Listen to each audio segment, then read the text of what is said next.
सचिन घायवळला शस्त्र परवानाच दिलेला नाही. कदमांवरील सर्व आरोप चुकीचे. फडणवीसांकडून अप्रत्यक्षपणे योगेश कदमांची पाठराखण.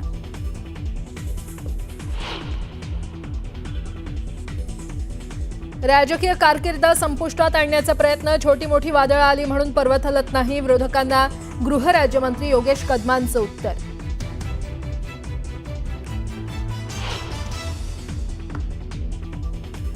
कोथरूड गोळीबार प्रकरणात सचिन घायवळवरही मकोका अंतर्गत गुन्हा दाखल. तर पुण्यातील निलेश घायवळ प्रकरण गुन्हे शाखेकडे वर्ग. पुणे पोलिसांची क्राईम ब्रांच करणार तपास.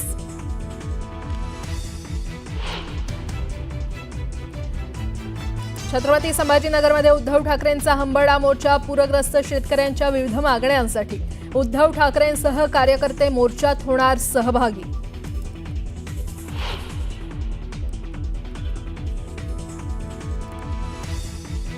पूरग्रस्तांना दिलेल्या मदतीच्या मुद्द्यावरून पीडीसीसी बँकेच्या संचालकांना अजितदादांनी ठणकावलं. 26 लाख रुपये काय देता? किमान 1 कोटींचा चेक द्या. बँक संचालकांना अजितदादांचा टोला.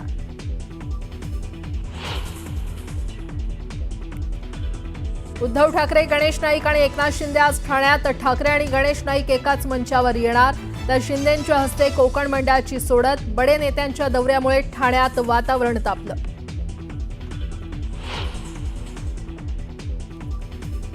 कबुतरांसाठी जैन समुदायाचा लढा सुरू. दादरमध्ये मृत कबुतरांच्या आत्म्याच्या शांतीसाठी करणार प्रार्थना. प्रार्थना सभेमध्ये ठरवणार आंदोलनाची पुढची दिशा.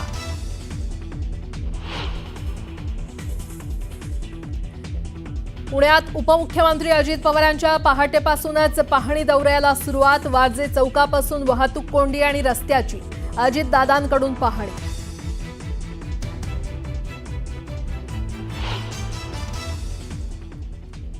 वीस 20,000 मतदान हे निवडणुकी टायमावर मी बाहेरून साहेब 20,000 मतदान आणलं. माझ्या मतदारसंघातलं 20,000 मतदान हे बाहेर स्थलांतरित झाले होते. त्या लोकांना मी मतदानाच्या दिवशी घेऊन आलो साहेब. आणि 20,000 मतदार बाहेरून आणले. भाषणादरम्यान सेनेचे आमदार विलास भुमरे यांची आधी कबुली.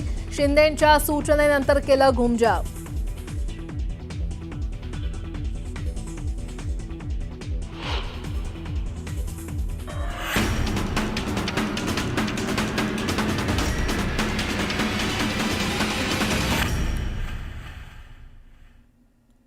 बातमीपत्राच्या सुरुवातीला एक मोठी बातमी. कबुतरांसाठी जैन समुदायाचा लढा सुरूच आहे. मुंबईतल्या दादरमध्ये आज धर्मसभेचं आयोजन करण्यात आलेलं आहे. मृत कबुतरांच्या आत्म्याच्या शांतीसाठी जैन बांधवांकडून प्रार्थना करण्यात येणार आहे. या प्रार्थना सभेमध्ये आंदोलनाची दिशा ठरवण्यात येणार आहे. कबुतरखाने बंद करण्याच्या निर्णयाला जैन समुदायाचा विरोध आहे. महानगरपालिका प्रशासनानं कबुतरखाने बंद केल्यामुळे मृत्यू झालेल्या कबुतरांच्या आत्म्याला शांती मिळावी यासाठी जैन समुदायाकडून प्रार्थना सभेचं आयोजन करण्यात आलंय. कबुतरखाने बंद करण्याच्या महापालिकेच्या निर्णयाला अद्यापही जैन समुदायाकडून विरोध होतोय. यापुढे कबुतरांना न्याय देण्यासाठी कोणती रणनीती आखायची हे ठरवण्यासाठी दादर इथे आज धर्मसभा आयोजित करण्यात आली आहे.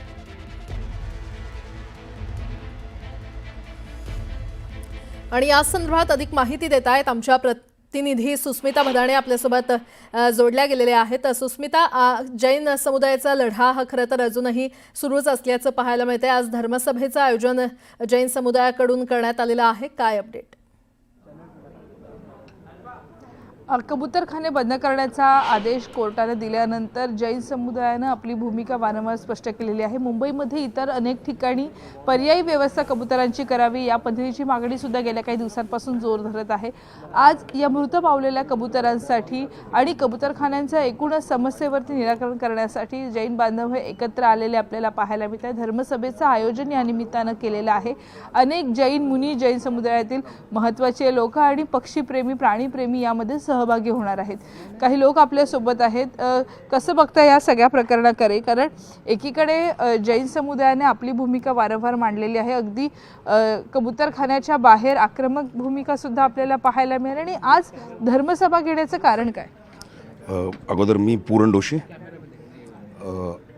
एक आपण म्हणताना सांगितलं एक कोर्टाचा आदेश होता बंद करायचा. तर कोर्टाने असा काही आदेश नाही दिला होता. आदेश महानगरपालिकाने काढला होता आणि महानगरपालिकाने बंद केल्यानंतर आमच्या समाजाचे लोक कोर्टात गेले. कोर्टाने त्याच्यामध्ये निर्णय असा दिला की महानगरपालिकाने कमिटी बनवावी आणि त्याच्यामध्ये निर्णय घ्यावा की काय करायचं आहे. तर ते कमिटी तर झाली, पण आत्तापर्यंत त्याचा काही निर्णय आलेला नाही आहे. आता 2 महिने होऊन गेले आहेत आणि कितीतरी कबूतरं हजारोची संख्येमध्ये मरण पावतात आहेत आणि ते सुद्धा भूकमरीमुळे. आणखीनही काही लोक इथे आहेत. आज धर्मसभेचं नियोजन केलं जात आहे, काय मुख्य कारण, किती मोठ्या संख्येने लोक सहभागी होणार? आज सबसे हमारा मुख्य कारण यही है कि कबूतरों के ऊपर जो अत्याचार हो रहे हैं, लास्ट 2 महीने से जो कबूतर खाने बंद कर दिए गए, तो उसे फिर से शुरुआत करना है, हमारा एक ही लक्ष्य है. और शांति प्रिय हमको प्यार से इन्हें पूरा मैसेज हमें गवर्नमेंट को देना कि ये जो आप कर रहे हैं ये हमें लगता है कि ये हित में नहीं है. अनेकदा असाही पर्यायाचा विचार केला जातो की मुंबई बाहेर ह्या कबुतरांसाठी व्यवस्था करण्यात यावी. मुंबईमध्ये इतर अनेक ठिकाणी अनधिकृत पद्धतीने कबूतरखाने सुरू आहेत. हम लोग यही प्रयत्न करते हैं, जैन समाज या जो भी है हिंदू समाज, कि जल्द से जल्द कबूतर खाना चालू हुए जहाँ भी है, या फिर गवर्नमेंट इनको अलग से कोई भी जगह प्रोवाइड करे. मी बोलू? आता असं आहे की मुंबईमध्ये आपण बघणार तर अनधिकृतपणे कितीतरी हे आहेत, from hawker to illegal construction सर्व काही आहेत. ते ठीक आहे. आता कबूतरखाने इलिगल नाही आहेत.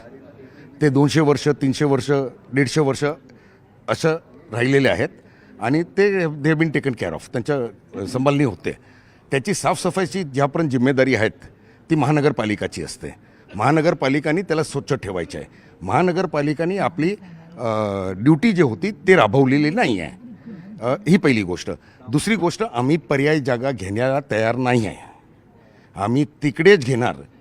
अगर जर नाही द्यायची आहे तर सरकारला आम्हाला सिद्ध करून द्यावं लागेल की कबूतर मुलं कुठल्या तरी रोग होतो. आजपर्यंत एकही केस पूर्ण वर्ल्डमध्ये, संपूर्ण जगामध्ये असं रजिस्टर झालेला नाही आहे की कबूतर मुले हा रोग झाला. कबूतर मुले एक्झिस्टिंग सिम्पटम्स जे असतात ते अगोदरपासनं आहेत, ते जास्त वाढतात. तर ते 50 कारण आहेत त्याच्यामध्ये वाढवायला. नुसतं बरं. कबूतर नाही आहे, डस्ट आहेत. सुस्मिता, तुमच्याशी वेळोवेळी संवाद साधत राहू. तुर्तास रेल्वे रूळ, ओव्हरहेड वायर, सिग्नल यंत्रणा आणि अभियांत्रिकी कामं करण्याकरता रविवारी हार्बर मार्गावर आणि पश्चिम रेल्वेवर ब्लॉक घेण्यात येणार आहे. पण छत्रपती शिवाजी महाराज टर्मिनसपासून कल्याण दरम्यान म्हणजे मध्य रेल्वेवर कोणताही मेगा ब्लॉक असणार नाही. त्यामुळे या मार्गावरील प्रवाशांना दिलासा मिळाला आहे.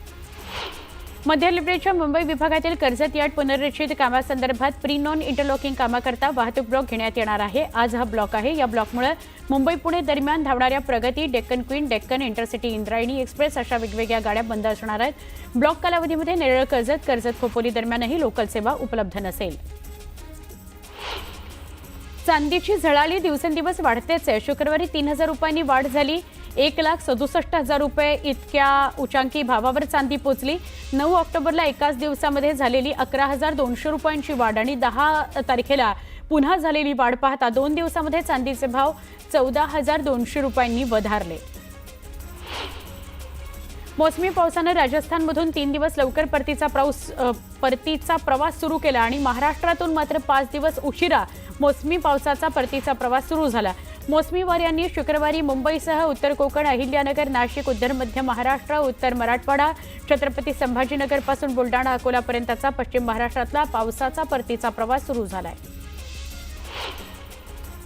अजित पवारांकडून धायरी आणि नांदेड सिटी परिसरात पाहणी करण्यात आली. वारजे शिवणे पुलाच्या कामाचा अजित पवारांनी सकाळी आढावा घेतला. शिवणे पुलाची उंची वाढवण्याच्या सूचना अजित पवारांनी अधिकाऱ्यांना दिल्या आहेत.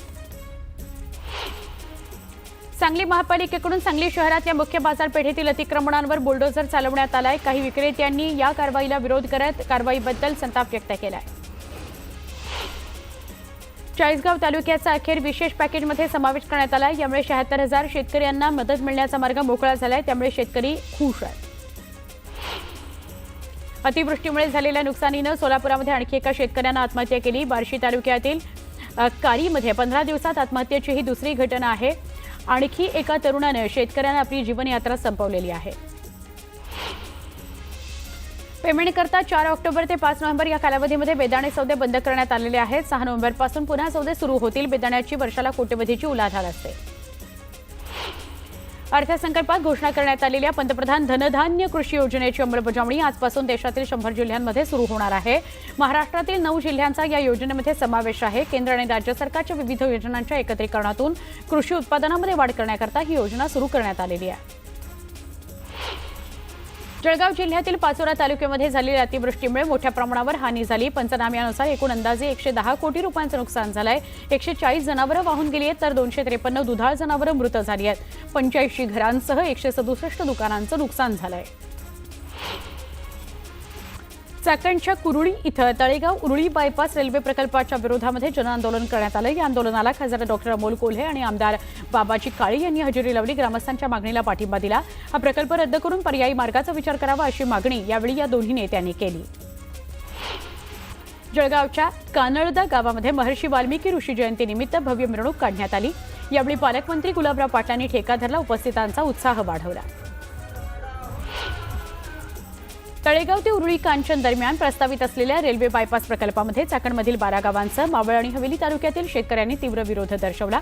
या प्रकल्पाविरोधात 12 गावांमधील नागरिकांसोबत खासदार अमोल कोल्हे मैदानात उतरले. यावेळी हात जोडता येतात तसं मुठही वळवता येते असं कोल्हे म्हणाले. सरकारनं शेतकऱ्यांकरता जाहीर केलेल्या पॅकेजवर खासदार ओमराजे निंबाळकर यांनी टीका केली. पूरग्रस्तांकरता जाहीर केलेले 31,000 कोटीचे पॅकेज म्हणजे शेतकऱ्यांच्या कोपऱ्याला गूळ लावण्याचा प्रकार आहे अशी टीका खासदार ओमराजे निंबाळकर यांनी केली.